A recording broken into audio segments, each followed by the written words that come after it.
Good morning, and we are live. Welcome back, ladies and gentlemen. I am your host, Blake Ruffino. Alongside me is my co-host, Joe DeLeone. Congratulations, sir. We got 1,000 subscribers on YouTube this morning. Hell yes, we did, Blake. Yes, we did. Hell yes, we did. So I got on this morning, Father's Day weekend, hanging out with the kids, and I'm like, you know what? I'm going to check and see how many subscribers Ruffino and Joe show has because I was doing other stuff for AYS. I'm like, let me just go ahead and check. And then it said 3. You know what the worst thing of all time is when you have like 3 people that need to subscribe for you to get to 1,000. Like, come on, man. I need 3. And everybody showed out. So we're there at 1,000 in less than 4 months. That's awesome on YouTube for a YouTube channel. Yeah, and I mean, if my math serves correctly, first of all, we did it in the off season. That's the disturbing part here is that there's no such thing as the off season. There's no such thing as the off season. That word is boycotted on this show. Yes, quote copyright Josh Pate. But we did it when the playing portion of the season. Exactly. Portion. So I would argue we should easily surpass 2,000 when there's actual football games being played. Let's hope so. Yeah, let's hope so. So congratulations to you. Yes, hell yes. But I think that this show today is going to probably tick off a couple of people. I think we're going to do this Alabama deep dive. Pissing people off on this show, Blake? Since when did we do that? Every single episode. I mean, just ask the Florida fans. I had one Florida fan this week tell me that nobody likes me and that I should just go drown myself. It was related to what we talked about on the last show? Yeah, his name was Gator Jake. Gator Jake, if you're still out there, man. I mean, no. This is on Twitter? Yeah, he DM'd me, and he was like, you should go, like, drown yourself in the bayou. I'm like, buddy, you have bayous too. He just didn't respond. So, but look, we'll get into this Alabama deep dive. And look, they still, as we've talked about on this show religiously, they have dudes. They bring in some talented freshmen. They get some key pieces from out of the portal. It's Saban's best recruiting class from a 5-star and really just overall rating. I think there's going to be some freshmen that push through here.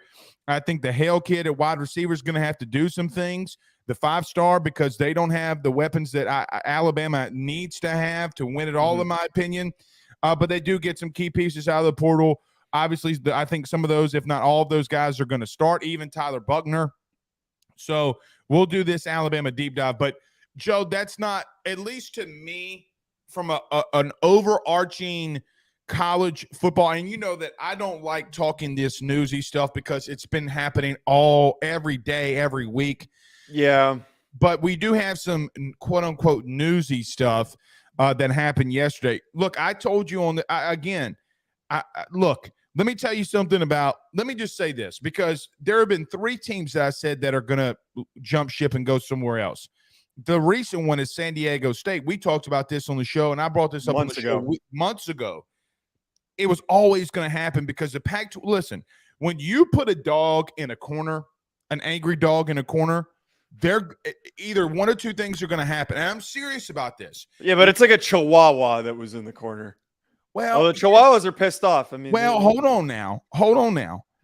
If each Pac-12 school, as an example, makes it minimum $20 million for a year for their TV deal, and they have 14 teams, that ain't no Chihuahua. Look, they might be a Chihuahua in reference to every other conference, Power 5 conference, okay? And I will give you that. Joe, do 20 times 14. 280. 280, okay? That's a lot of money. That's $280 million. That's $250 million a year in TV revenue. You can say that they're a Chihuahua, but okay, wait. But if there is that much draw for the Pac-12, then like, why are they having so much trouble? Because the Big Ten's giving them 50. That's why USC and UCLA live. So I mean, again, $280 million a year is a lot of money. Okay, like let's not sneeze at that. Okay, it is, but I don't think that they are. The Pac-12 used to be a pretty significant conference. I don't think it's the same the way that it has been. The fact that 2 teams were pulled away, and the fact that there are rumors that other teams are being pulled away, and we're going to get into this. I don't think that San Diego State solves those problems for you. Well, it's a big market. They do got to hold on to their teams. They got to hold on to Colorado. They got to hold on to other teams. Yep. I agree. That's the one thing I do agree. I don't think they're going to be able to, and why this move, I think it could ultimately backfire on San Diego State. But look, if you're going to double the money you make even in a 3-year span, it's a big deal, right? Like, I mean, yeah, it's always a big deal. So we'll talk on that. Probably to start off, just get it in and out of here before we do the deep dive. And then we're going to do the Big Ten West. I mean, here's the thing though, Blake, with the Big Ten West, and we kept it. Peel back the curtain a little bit. We kept putting this one off because it's not that exciting. I got to admit, most of this conference, this division stinks, but there's 2 teams that I think are exciting, and I think one team that's legit. I think there's one team that needs to be talked Wisconsin? about. No, Illinois. I want to get into Illinois, man. I was doing a little work on them, looking at what they've got coming into next year. They've got an SEC coach. They've got an SEC quarterback. They've got defensive linemen that would start on multiple SEC teams that they kept around despite their defensive coordinator leaving. You got to give Brett Bielema credit. He's got some dudes. And look, defensively, they had some corners last year that could really play. They did. And now all those defensive linemen are getting older. They've got a lot of young, talented dudes that are going to be high draft picks. Yeah, so we'll talk on them. I like them, but I think Wisconsin's a little sneaky, if I'm being real with you. I might take Wisconsin. Give me Wisconsin. I've cooled on them a little bit, but give them a year. Give them a year. I don't think they win. Don't underestimate the Fick Master. Is that what you're calling? Don't underestimate the Fick Master. The Fick Master? Is that I just came up with that at the spot. I was going to see if it's not going to stick. All right. No. So we do have a lot to get into, but none bigger. Joe, have you been seeing this College World Series Jello shot? You guys are kicking the shit out of everybody. Like disturbing. So here's the thing. Let me find this morning. Let's just find this. Y'all were at like 2,000 or something like that. Yeah. Let me bring this up very quickly, okay? Because it's not that I'm surprised that LSU leads here. Okay, so I'm bringing this up on the screen. It's not the fact that LSU has 2,993, which, by the way, LSU fans were already texting or sending us messages that, like it's past 3 because we just bought $200 worth. So, I mean, people are already doing it. Here's the thing for me. How in the world is Oral Roberts ahead of Florida and Tennessee? Wait, where is Oral Roberts? I don't know. I'll look this up right now. Where is Oral Roberts? It is Newport Beach, Oklahoma. California. Wait. What? No, they're in Tulsa. No. Never mind. Wrong. I was looking at the wrong Tulsa, thing. Oklahoma. So, I mean, listen, I guess people in Oklahoma want to drink, but more than Tennessee and Florida. I mean, you got a bad look at the Baptist school of TCU. Look at the Baptist school of TCU. I'm not surprised that Stanford's at 310 because I'm sure that none of the fans showed up. Tennessee, though, and Tennessee at 407 is really disappointing. Yeah, that is disturbingly low. It's very disappointing. Here's the funny thing. How about the Christian schools outweighing everybody, the SEC? Don't ever tell a Southern Baptist that he can't drink, baby. I mean, those Southern Baptists are out and about and ready to mingle, man. They're out and about and ready to mingle. TCU, though, too. The Texans show up also. And that's also another Christian school. How about this? TCU's an athletic department. Hey, man, but listen. They're killing it. They were good in basketball. They've been right. They are in the College World Series. I mean, you were a hater on the Horny Frogs, man. Okay. Let's not mistake. When they got into the big dance, they've gotten their cheeks clapped. But they've gotten there. That's like saying you got to respect them for getting there. You have to respect them for getting there. That's an accomplishment. What are you doing? Daddy's on a show right now. I'm trying to make money so you can play with those toys. Come here. Yeah, come here. No. Come here. You got to tell. I can't do it. I'm on TV right now, dude. Look, you tell Mr. Joe. Show Mr. Joe what you've been doing. Come here. You don't want to come on the show? Look, say I've been playing baseball. He's using the wrong ball.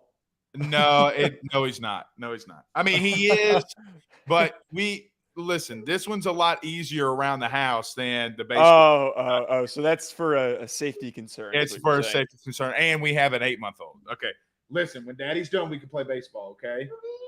No, go. Oh my gosh! All right, so we probably do need to go to break. All right, go to break. We'll cover it back. I can get this dude out of here. So everybody, do us a favor by hitting the like and share to all of those social media groups. If you're listening to us on Fubo, watching us on Fubo, welcome aboard. I'm Blake. This is Joe. Wherever you listen to podcasts, rate, review, and subscribe as well. This bat is absolutely cutting my face. So nevertheless, let's get to a break, and we'll be right back. We got a lot to discuss. Let's talk San Diego State, Alabama deep dive next. BetOnline is the fastest and easiest way for you to wager on all of your favorite sports, contests, events with the first-to-market odds and lines. Find reviews for all the news for each league, including Major League Baseball, NFL, NBA, NHL, combat sports, college sports, esports, and even golf. BetOnline continues to be the top online resource for all of your sports information for live in-game betting, props, and futures. Head on over to BetOnline today and use your mobile device to join and make your first sports bet. Use our promo code BELIEVE50, that's BELIEVE50, BLEAV 50, to receive your 50% off welcome bonus on your first deposit. That's betonline.ag, betonline.ag. We're back! He is not excited that he doesn't get to play baseball right now. He does not. We can keep the show he'll forget at a fast pace. 5 minutes. But look, he's hitting absolute nukes right now. Like yesterday, doing T-ball. T-ball is just playing because of his age. He missed the cutoff, so he has to play next year. But my man's hitting absolute nukes. So as soon as he hit his first home run, he was just like, "What is football again?" So I can take this bat, hit this ball, and it goes that far. Dude, I don't know, man. I wait until he puts pads on. I'm gonna keep saying that. Wait till he puts pads on. I think he's gonna. Yeah, I do agree. I do agree. But look, I'm not gonna do what my parents did. I'm not gonna let him play like contact at 8, 7. Yeah, it's probably yeah, because they'll put him in the offensive line, and I'm not gonna do that yet. All right. So Joe, very quickly. San Diego State is leaving the Mountain West, or has informed the Mountain West that they are leaving. They're going to the Pac. I mean, there's no other explanation than that. Well, is there no possibility you think of maybe like a random Big 12 opportunity? Like, do you think that is off the table? I feel like that we kind of. I think that's off the table. Do I think that's off the table now that they've told the Mountain West that they're leaving? No. Okay. Like, can the Big 12 come in here and get them? Yes. They look. So for people like that's where I'm at is I don't mean to cut you off. That's where I'm at is that like if they didn't announce where they were going. So like that's why I think they're playing their option. They know where they're going. You don't tell the conference that you're leaving and paying them $17 million to leave if you don't know where you're going. Like, let's not get to Joe. They owe $17 million to leave. Okay. Yes. With all due respect, you got to know where you're going. You got to have some pretty damn good idea. Now, it could be the Big 12. Who knows? It could be the Pac-12. I mean, it just feels right that they're going to the Pac. Listen, there's 3 things that I think about this. Number one, I think it's massive for the San Diego market. Look, when the Chargers left, I thought it was a big deal. They don't have a professional basketball team. Outside the Padres, San Diego State is probably the biggest, thing sports related going on there. We saw what happened when San Diego State got to the Final Four, how massive their fan base in the San Diego area started showing up once they started winning. I think that this helps the San Diego market.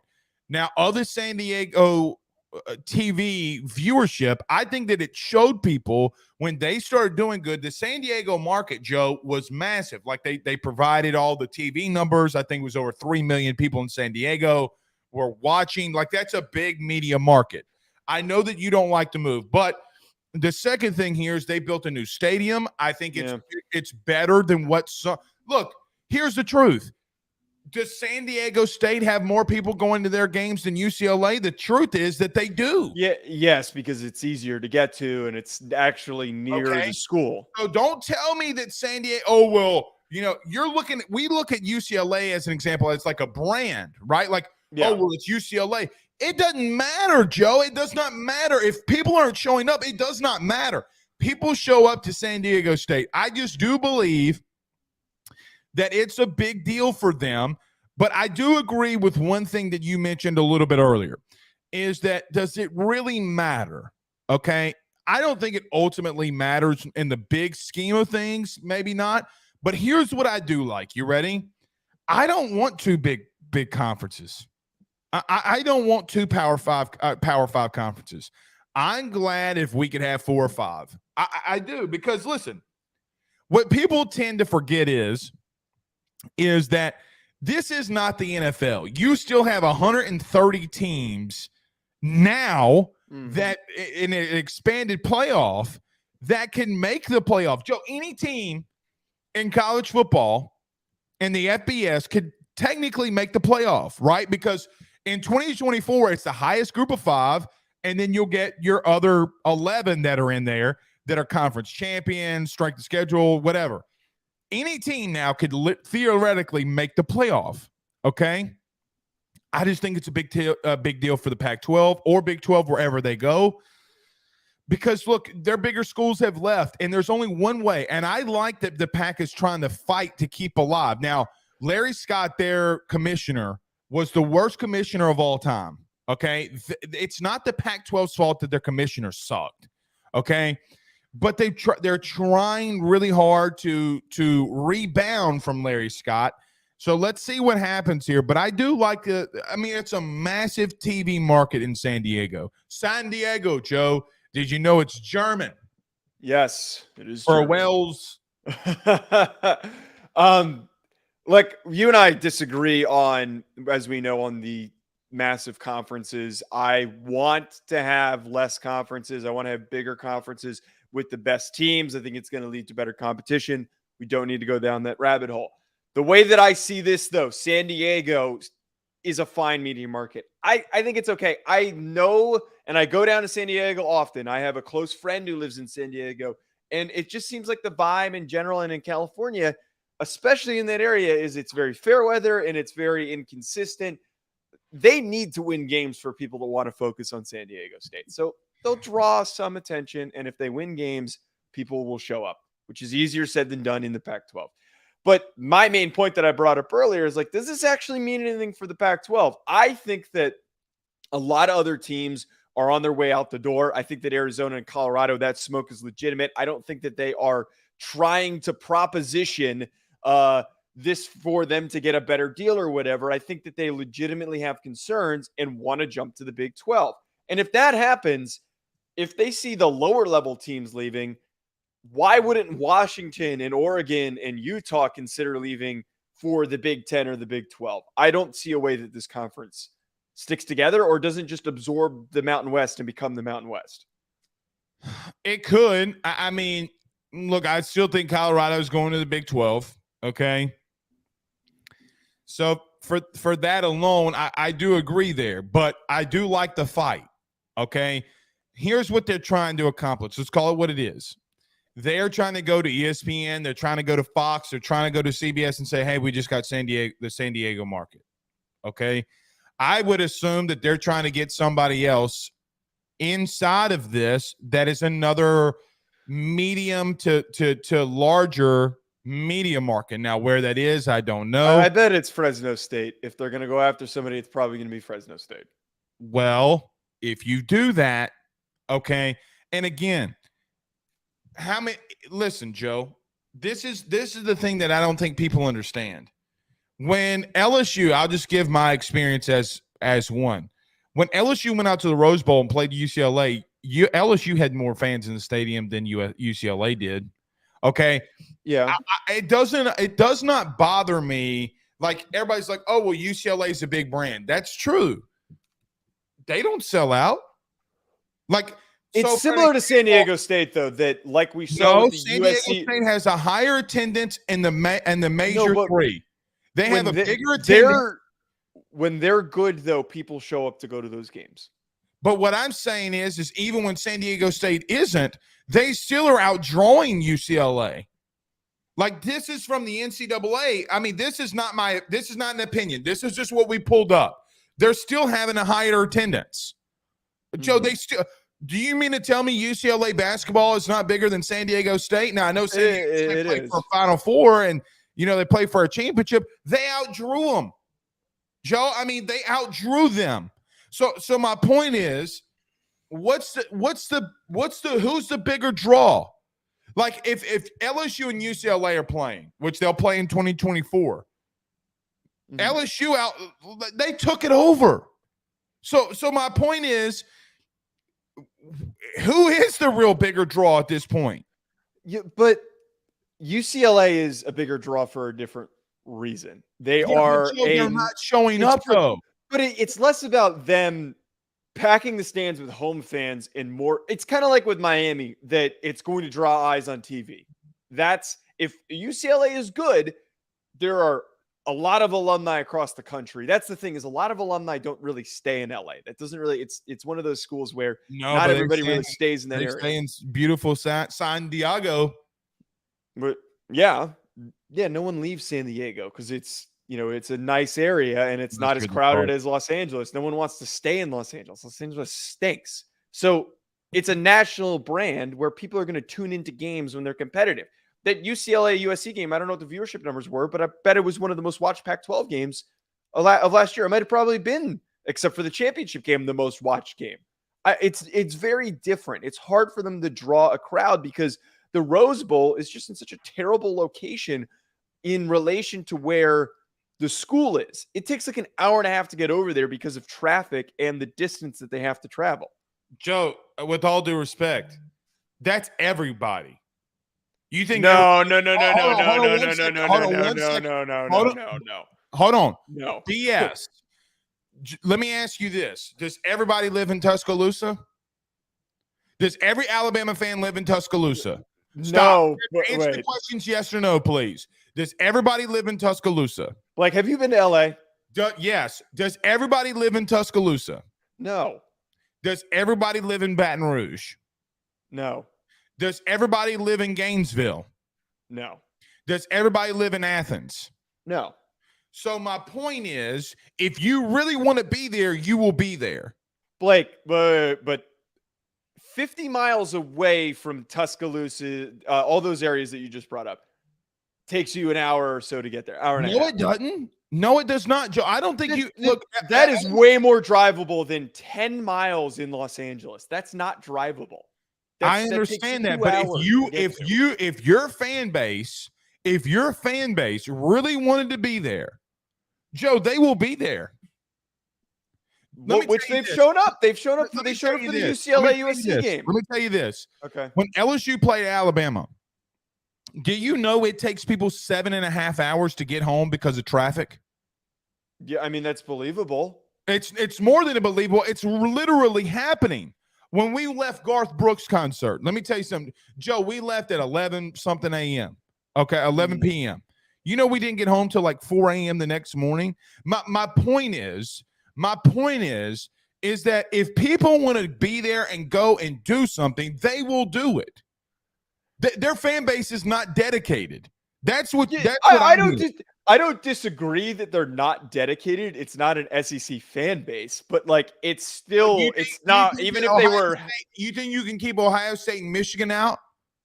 If Ohio State was in the middle of LA, do you think that you would keep that rabid fan base out? Hell no, you wouldn't. No, wait. I think that is such a complicated thing to fully like, because if you look at fans will be there, Joe. If you look at where USC Stadium is, it's on their campus and it's more easily accessible. People go to those football games.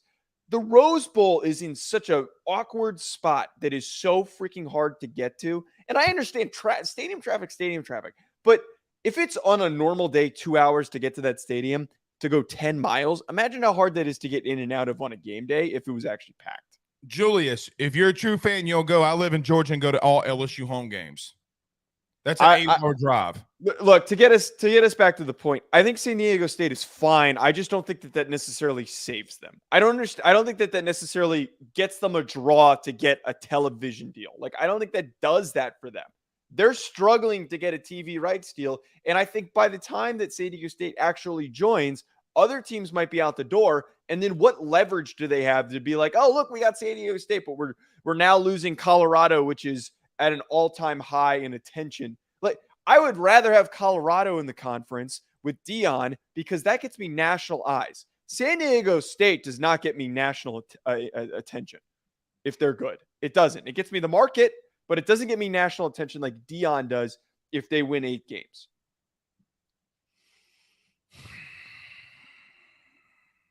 By the way, you see the awful news about Deion? Yeah, that's tough. That's the crazy. That he might have to get his foot amputated. Was one of the fastest athletes to play multiple sports, and he's losing his foot.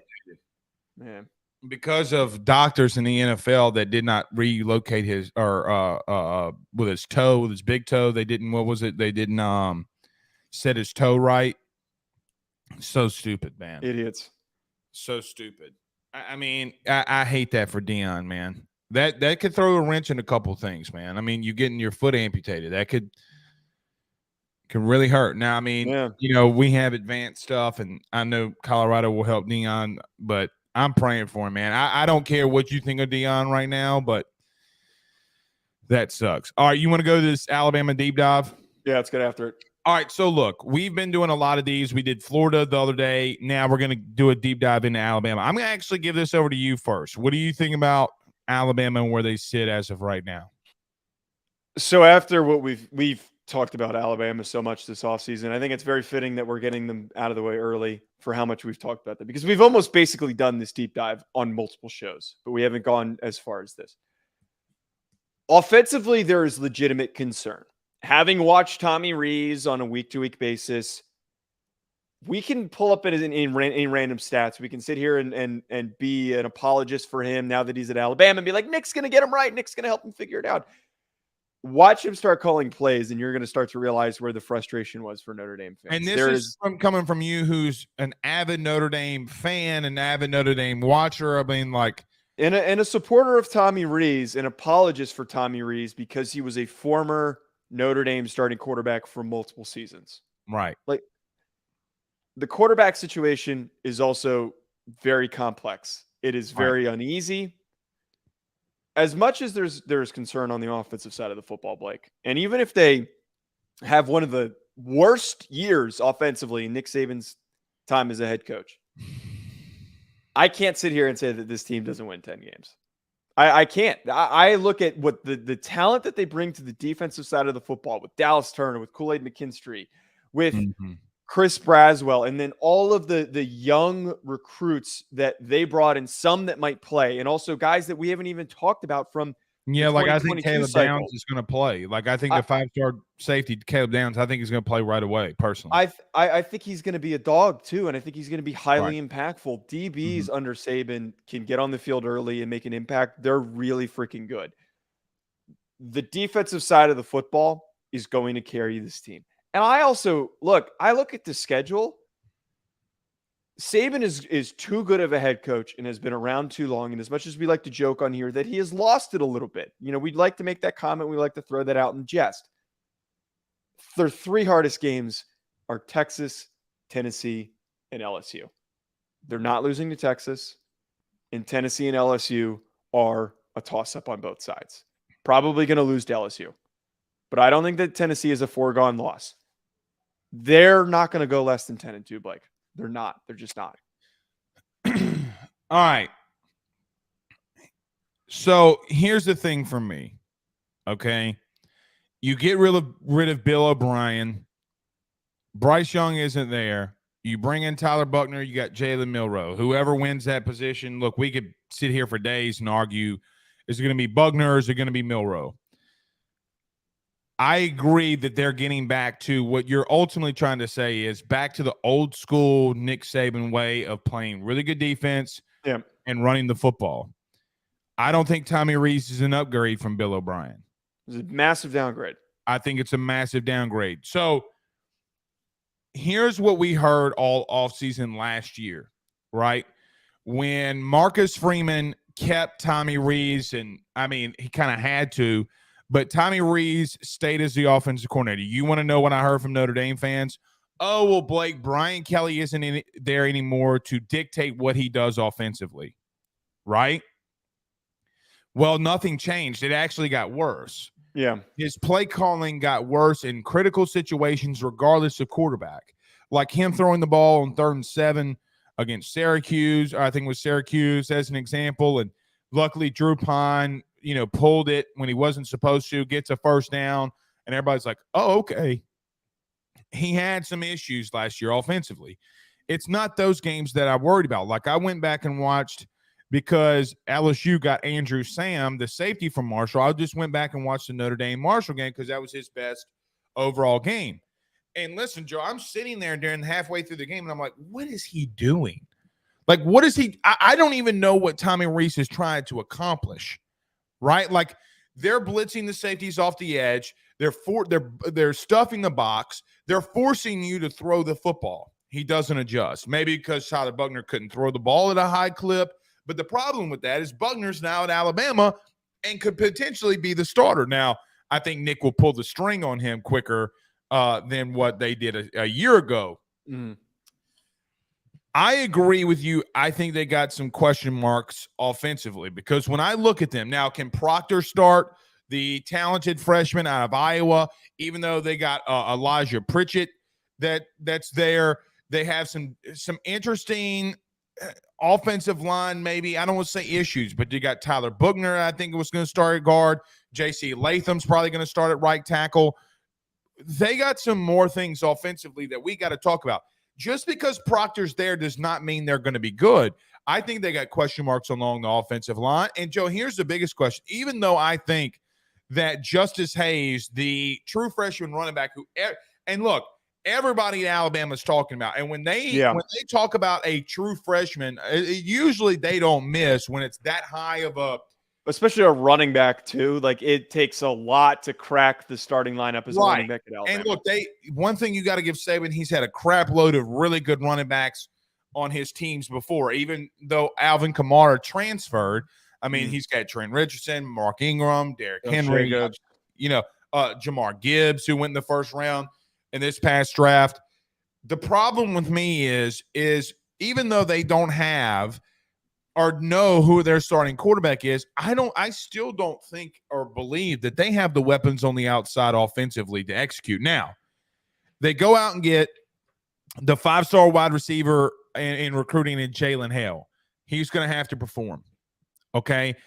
I think that some of these freshmen are going to have to step up and play. Like I think Keon Keeley is going to have to probably try to take the role of Will Anderson.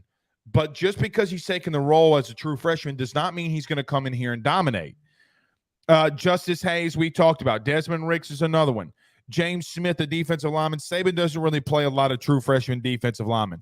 But I think Jalen Hale, when I look at it from an offensive side of things, because, look, Alabama still has running backs. They still have Jace McClellan. You got Rodale Williams. You have Jam Miller that some people have talked about. You have a deeper running back room where on the outside, I don't know who you have really that can stand up.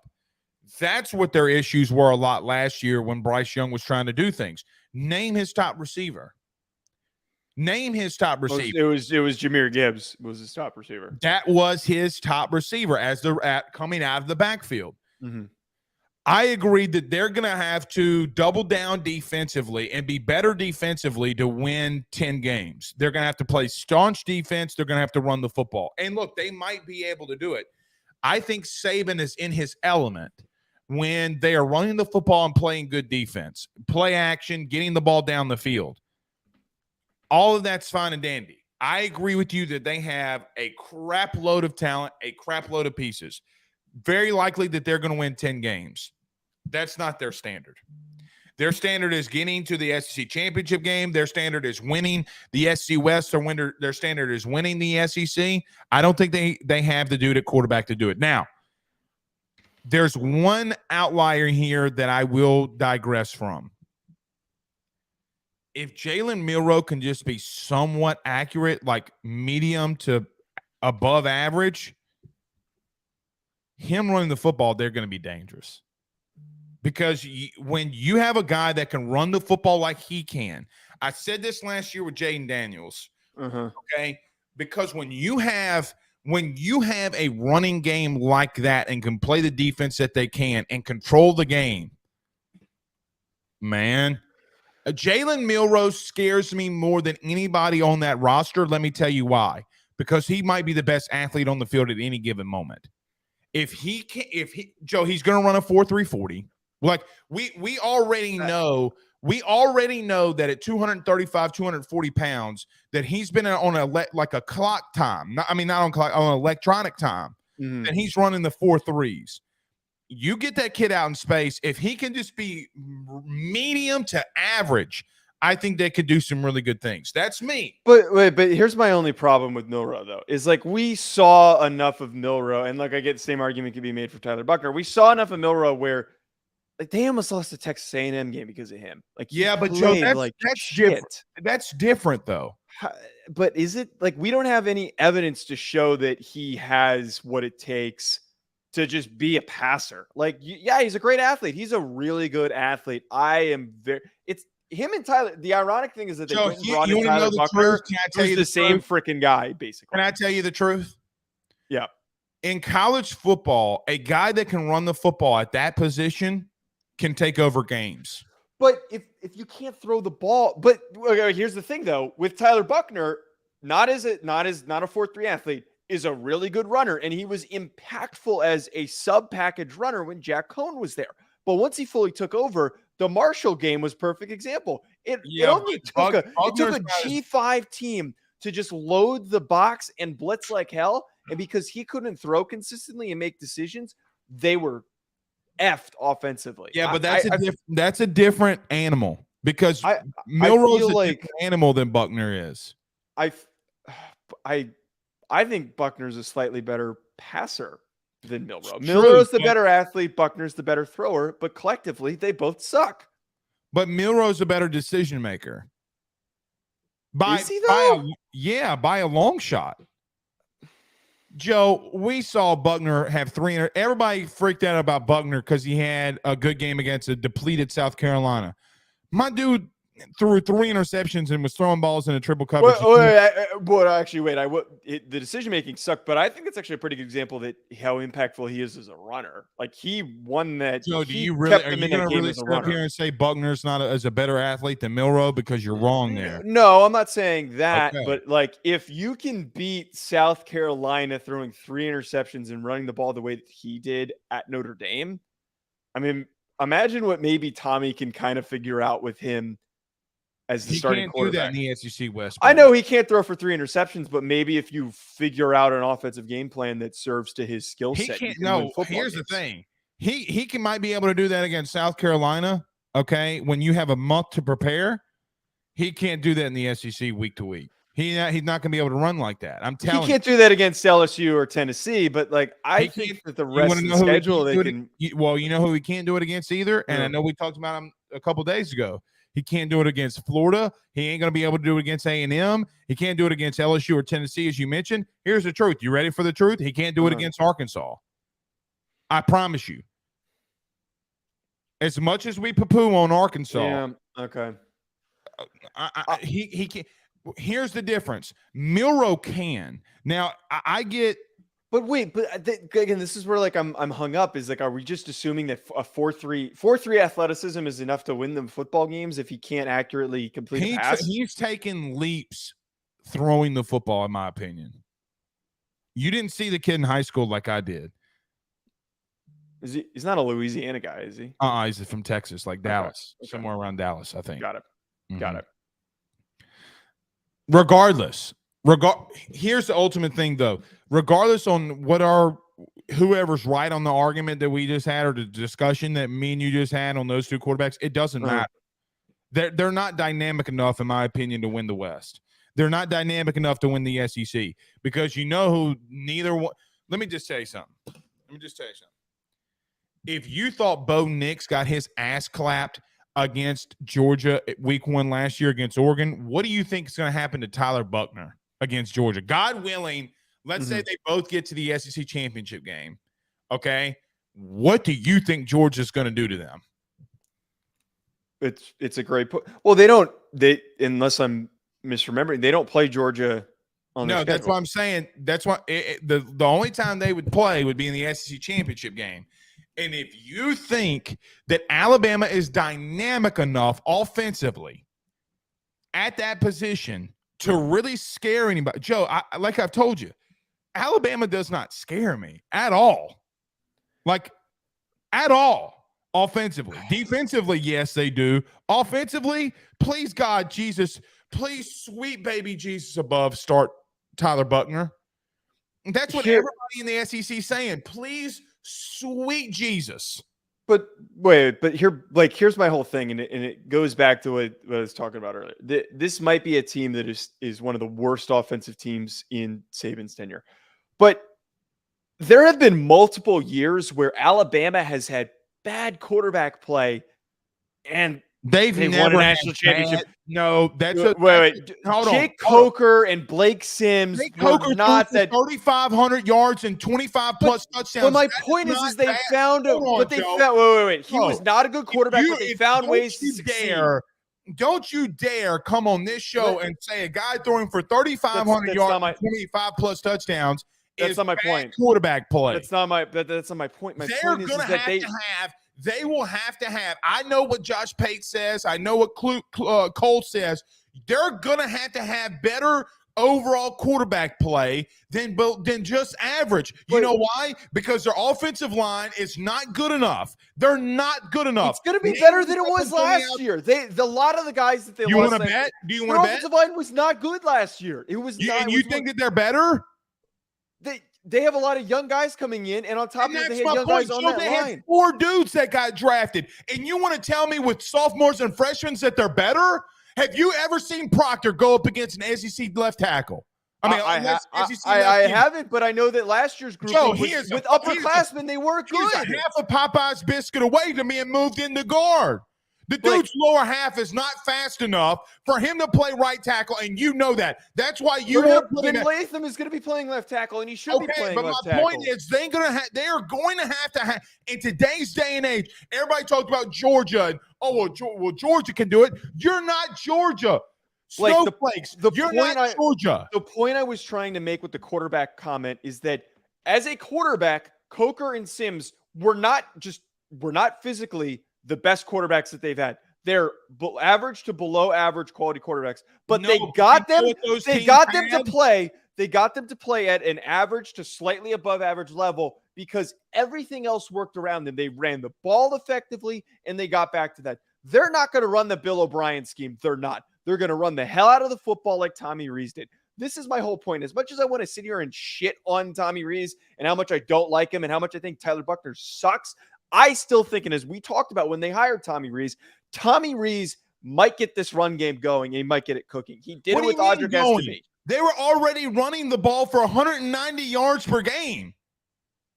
Joe, they ran the ball for 190 yards per game, and they had the number 1 overall pick, and everybody wants to say offensively they sucked. Blake, let me ask you this. If I came to you and said a team scores 40 points a game, they have the number 1 overall pick, they throw for 350 yards a game, they run the ball for 190 yards per game, hold on, please, Jesus, let me get a thought out. And you want to sit here and tell me that when all of that's been depleted, that they'll be okay. They're not okay. They are not okay.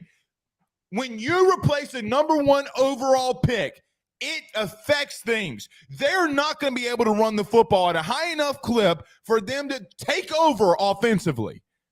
They're not. Jake Coker, Sims, all of them were better quarterbacks than what they have on the team right now.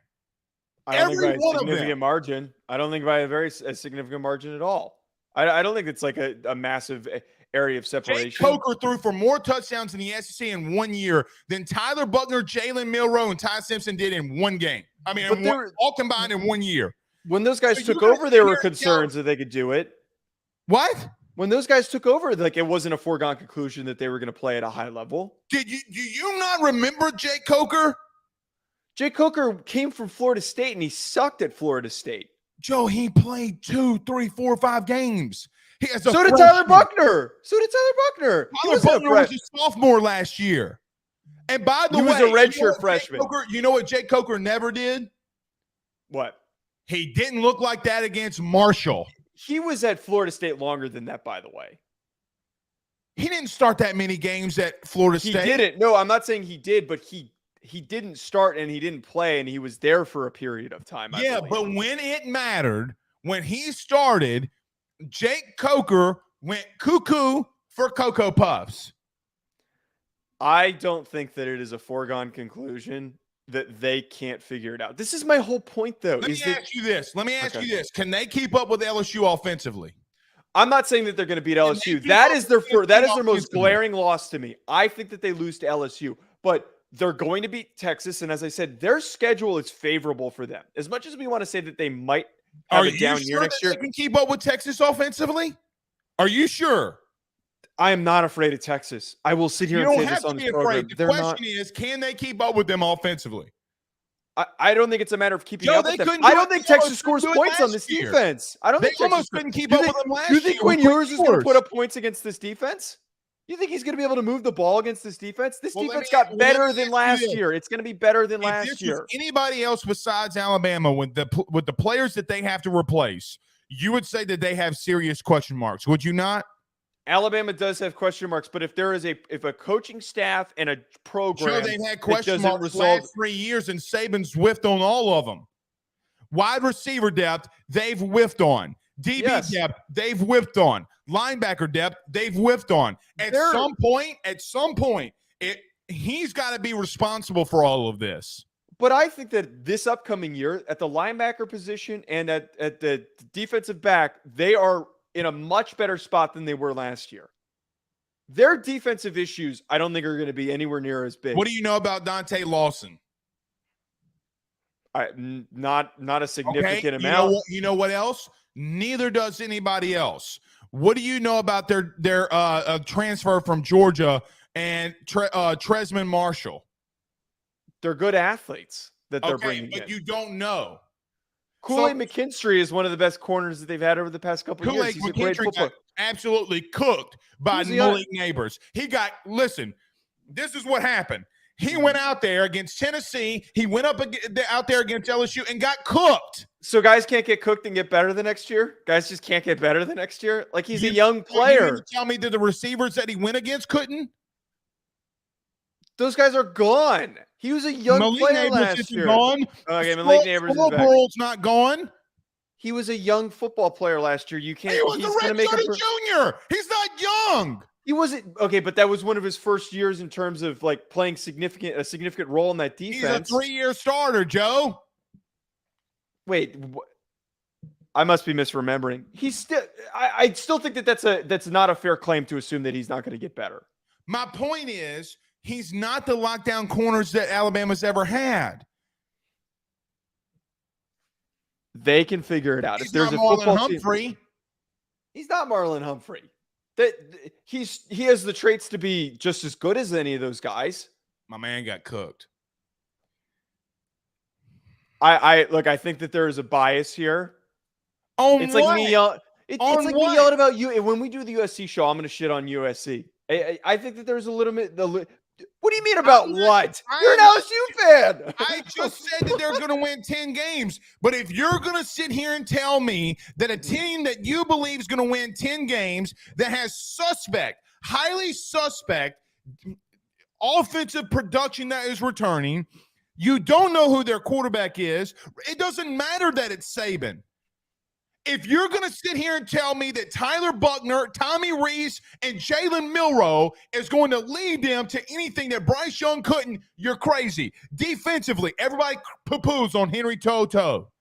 Henry To'oTo'o got destroyed because their interior defensive linemen got pushed around. Joe, we did an all-22 film copy on AYS. You know who had the worst run defense on their D-line last year? Do you want to know who it was? Who? Will Anderson. My man got absolutely clapped for 13 straight weeks when it mattered most. And when a lot of those guys are gone Will Anderson now. did not show up. And you want to sit here and tell me that Kevin Steele is better than your boy now at Ole Miss and Pete Golding. But they have a new wave of guys coming in. Alabama has always consistently recruited in the top 5. Okay, they're not going to. So now your argument is that the freshmen that are coming in is going to do something. No. I'm not talking about the freshmen. I'm talking about the previous classes of the guys that are waiting in the wings. You can have a down year and recover with young guys when they develop. It's not like they're coming in with a bunch of 3 stars. This isn't like Michigan or Notre Dame that doesn't have a bunch of 5 stars that are waiting in the wings to take over. You can have starters from the previous year that don't live up to the expectations and then reload with guys that were developing and getting better and adding weight and grinding out in the weight room and then getting to that point of level of success. They have the bodies. They have the athletes. That's not again. I go back. Who's one of the best coaches about getting those athletes to okay? To well, play hold on. That's not their standard. If this were A&M, Arkansas, Florida, Tennessee, I'd be like, okay, yeah, you got to watch out for them. Okay, I would agree that they're not them. Your expectation, though, Joe, for them at worst is winning 10 games, is it not? I think their floor is 10 games. I think that they will win 11. Stop. Tell me where they've gotten better from last year to this year. Name one position group. You don't agree with this, but I think that their offensive line was very underwhelming. Joe, last I'm year. an offensive line guru. They're not better. They are not remotely better. You want to believe. Hold on. Okay. You know they gave up 14 sacks in the spring game, right? Against 2 running quarterbacks. That's a spring game. We don't overreact to spring games. Joe, you know how many they gave up last year in the spring game? And I'd be willing to bet if we pulled that up and we sat here and watched through it, how much of that is on the quarterback? No, Jalen Milroe got walked down. They walked him down. It was a spring game. Okay. Also, are we not giving credit to the defensive line and their performance? You want to make a bet? Yeah, go ahead. I guarantee you they don't run the ball at the same amount of clip, yards per carry, because they're going to run the ball more. They don't run the ball at the same yards per carry than they did a year ago. Okay, what was that yards per carry clip? Let me look it up. I don't remember. We need to know before we make this decision. I don't have to remember. Look it up really quickly. All right, we'll look it up. All right, pulling it up. My internet would load. You give me serious indigestion. I probably could have guessed that we would have been screaming at each other over Alabama. I feel like you do this on purpose. I didn't. I mean, once we do the USC one, I think that you are deliberately going to say things that are gonna spark ire in me. I can guarantee that is going to happen. Okay, wait. Rushing, they averaged 5.6 yards per attempt. It'll be lower than that. I'll take that bet. Okay, what are we going to bet on? I feel like we have a lot of bets that haven't been fulfilled. A lot of bets from me that hasn't been fulfilled? No. Just in general. Like, I feel like we make bets and then we never follow up. Like, we never check. Well, because nobody's played yet. I don't even remember the bets. I know. $100. I bet you $100 that they go over. That's a fair bet. How about this? How about a nice bottle of whiskey? All right, deal. $100 bottle of whiskey. Deal. All right. I'm good with that. Andrea, okay. Clay Tajon is the new head baseball coach of Franklinton. All right, do we need to get to this Big Ten West? No, we're going to put it off again. We'll do it. Let's just go ahead and finish it since we're on a Saturday and we're not crunched for time. All right, we can do it in 5 minutes. That's how. All right, well, let's do this.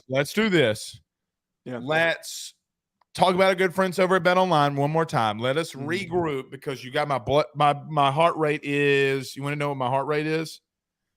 171. I'm probably about to have a heart Stop. attack. No, Stop. Yeah, I it's was going to say there's no it's way. 87. Yeah. All right, let's talk about Bet Online very quickly. We're back very soon. Don't touch that dial tone. Stay with us. BetOnline is the fastest and easiest way for you to wager on all of your favorite sports, contests, events with the first to market odds and lines. Find reviews for all the news for each league, including Major League Baseball, NFL, NBA, NHL, combat sports, college sports, esports, and even golf. BetOnline continues to be the top online resource for all of your sports information for live in-game betting, props, and futures. Head on over to BetOnline today and use your mobile device to join and make your first sports bet. Use our promo code BELIEVE50, that's BELIEVE50, BLEAV 50, to receive your 50% off welcome bonus on your first deposit. That's betonline.ag, betonline.ag.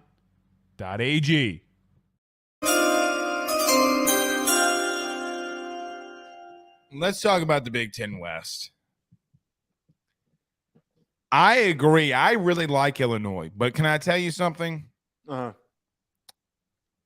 I think Brett Bielema chokes too much. Brett Bielema, okay. everywhere he goes. Let me just say something about Brett Bielema. All right.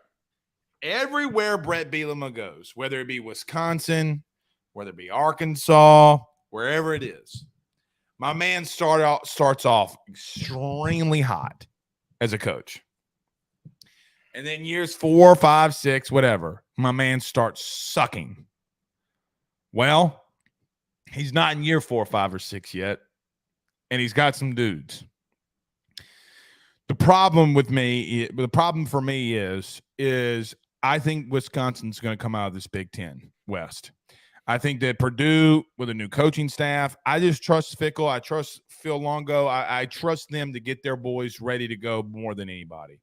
I have no real argument other than I just trust the coaching staff more than I trust any coaching staff in that division. That's literally my argument.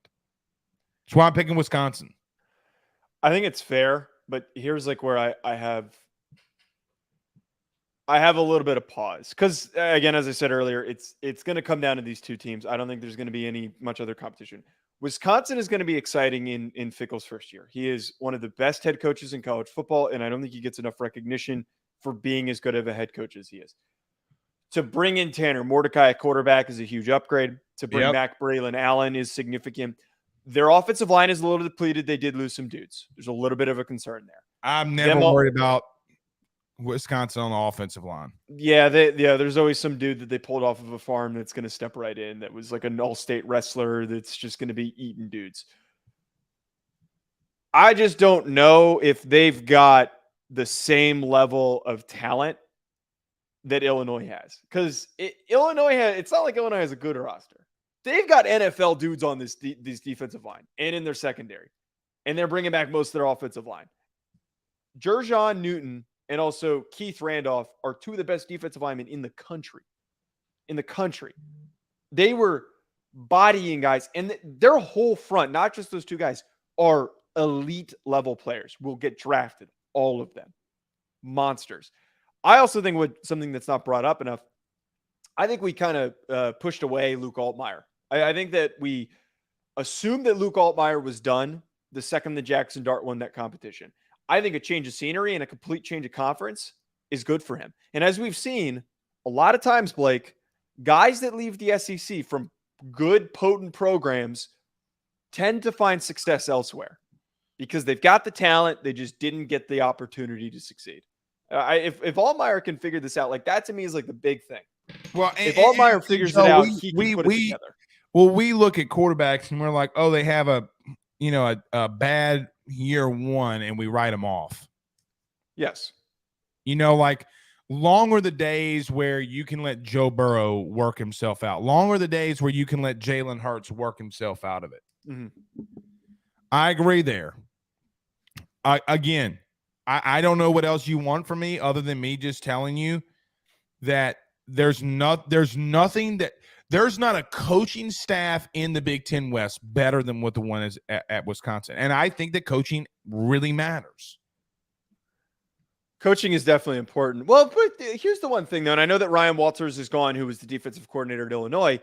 I mean, is this But he's not at an elite Purdue. But he's coaching at staff? Purdue now. Yeah, he is at Purdue now, but like, this is a really good coaching staff too for Illinois. Like they've pulled together a lot of guys from different places.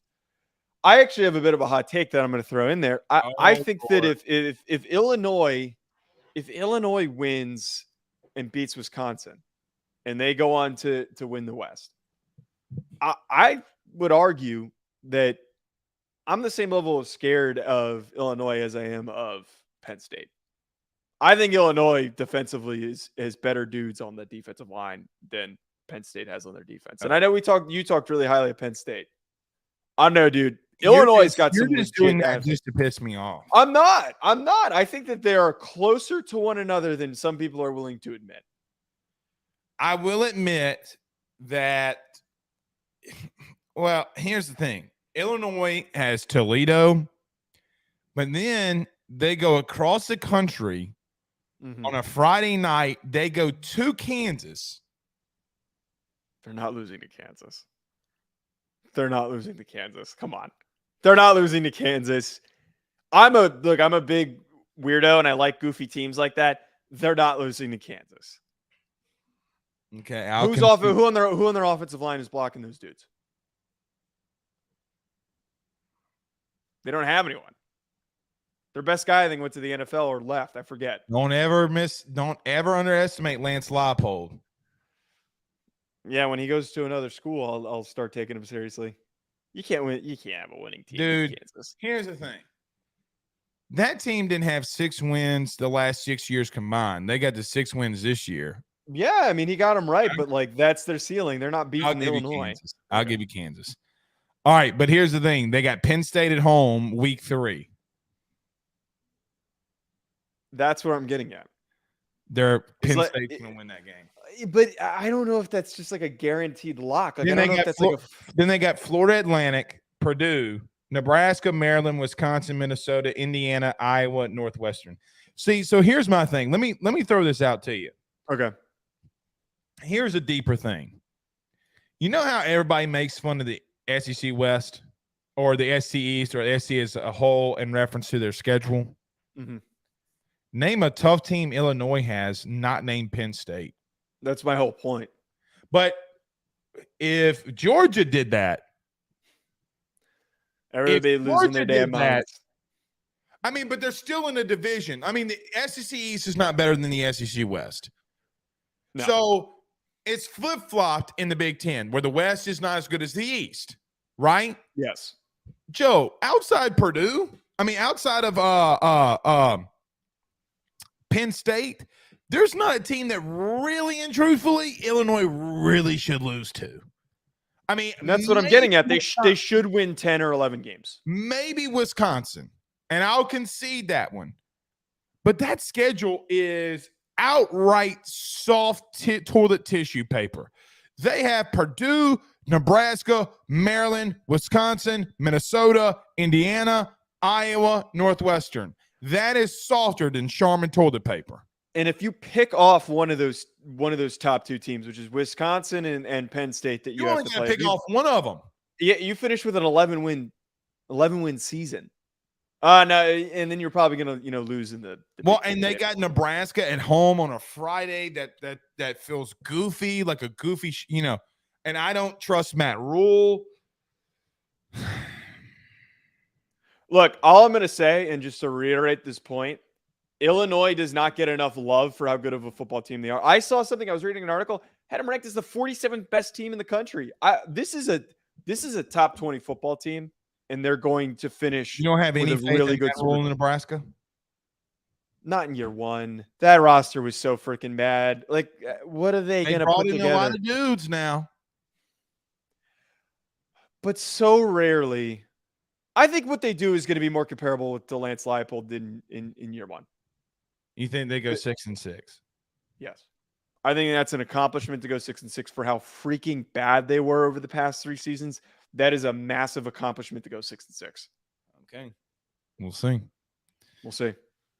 Give me Wisconsin in a landslide. Not happening. All right. We'll see y'all Monday, I think. Depends on what LSU does today. So if they win, how does that impact things? If they win, they play Monday. If they lose, they play Monday. Oh, so they're playing Monday. Yeah, they're playing Monday. We'll figure out where we're going. I'll figure it out. See y'all soon. Peace.